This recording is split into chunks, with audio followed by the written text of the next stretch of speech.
Well, it's National Transport Month with the strike at Transnet and the ports around the country. Worth taking a moment to look at our maritime, our shipping industry to try and understand how important it is. Mthunzi Madiya is the Deputy Director General in the Maritime Branch in the Department of Transport. Mthunzi, good afternoon to you and thanks for your time.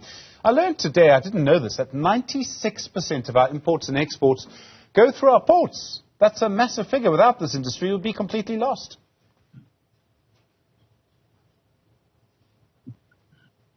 Good afternoon, Stephen, and good afternoon to your viewers. Absolutely, 96% of our imports and exports go through our port system. So maritime is a very strategic point when it comes to logistics of this country. We've got 9 commercial ports in South Africa, and most of these ports are dedicated to certain cargoes. For example, if you look at the port of Richards Bay, is a bulk port where most of our coal, over 70 million tons of coal, moves through that port. We come to the port of Durban. It's mostly on automotives as well as containers. About 4.7 million TEUs move through the port of Durban. So basically, maritime is a backbone of any country that wants to compete internationally. Have we seen our industry growing, or has it been shrinking? And I say this because we've seen a lot of changes in the global industry. I mean, the price of shipping a container, I think, is 3 times what it was before the pandemic, partly because of what's been happening in China. Are we seeing our industry growing, or are we seeing it going the other direction? South African export and import capacity, Stephen, is about 240 million tons per annum. And there's been a steady growth in that sector at about 3%. But what we need to understand, we need to beneficiate our cargo so that even if we export less, at least what we export is of high value. Because if we rely on exporting coal, manganese that hasn't been processed, there is a deceiving view that tells us that we are growing, whereas we are not growing. So the emphasis is on manufacturing so that we can only export the cargo of high value. Thank you very much. I'll talk about the Transnet strike in a moment, but our ports seem to have had major problems. There have been huge delays. Is this all about Transnet? Do we need to re-look at the entire system of our ports that we have? Look, the port system is a regulated sector. It's regulated by the port regulator of South Africa economically to make sure that this sector is properly funded.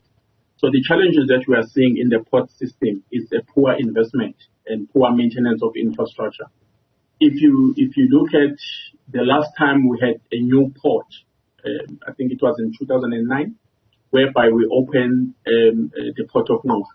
So any country that wants to grow its export capability, we should have by now maybe open 1 or 2 ports to make sure that we are responsive. There's been a high demand of our minerals, particularly on coal because of Russia invasion. So we are struggling to make gains out of due to the congestion that is taking place in the port system. So it's not entirely the bottleneck lies with the port system. We need to look at all the total value chain, the infrastructure on rail, our road infrastructure, the truck industry. So if all those sectors are working, if you look at the state of rail in this country, is in shambles. We used to export a lot of minerals.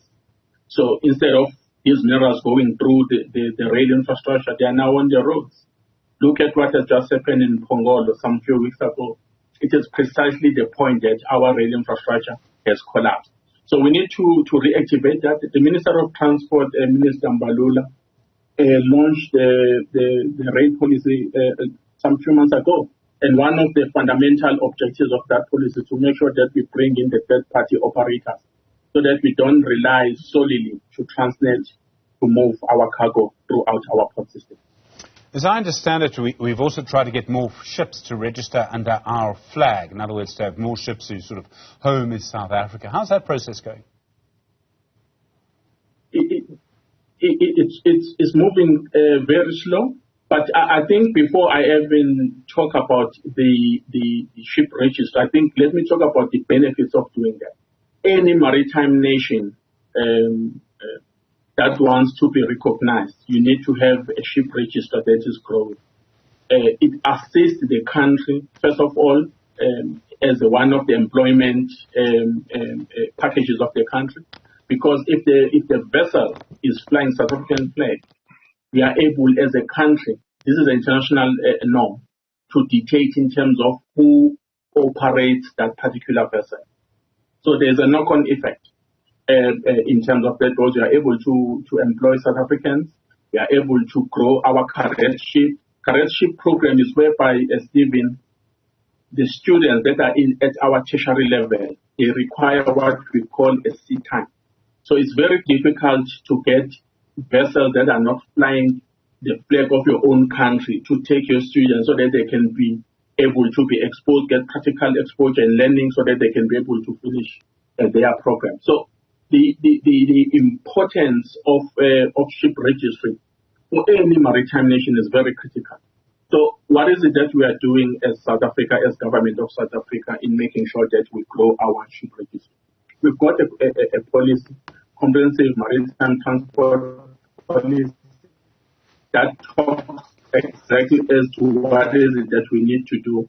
It talks to the taxation regime. It talks to our international standing as a maritime nation, so that we can be able to grow the ship registry, subsequently be able to employ our youth of this country through the ship registry that is growing. Mthunzi, thank you very much indeed. Mthunzi Madiya is the Deputy Director General of the Maritime Branch at the Department of Transport. Important conversation to have, particularly today.